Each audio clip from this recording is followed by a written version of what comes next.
1971 அனுபவங்கள் பாலிச்சகல் மற்றும் காலச்சக்கரம் போன்ற திரைப்படங்கள்ல ஒரு சில கதாபாத்திரத்துல இவர் நடித்திருக்கிறார்.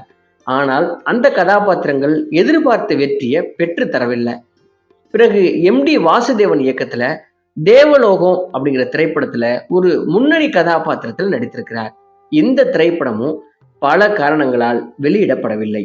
1980 எம்.டி. வாசுதேவன் நாயர் இயக்கத்துல வெளிவந்த வீழ்கணுண்டு ஸ்வப்னங்கள் என்ற திரைப்படம் இவருக்கு ஒரு பெரிய தொடக்கமாக இருந்தது அப்படின்னு சொல்லலாம்.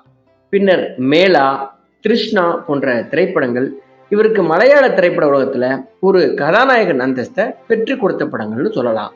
அதன் பிறகு இவர் ஏற்று நடித்த கதாபாத்திரங்களும் திரைப்படங்களும் மாபெரும் வெற்றியை பெற்றது மட்டுமல்லாமல் இவருக்கு திரைப்படத்துறையில பெரும் புகழையும் மாபெரும் கூட்டத்தையும் பெற்றிருந்தது.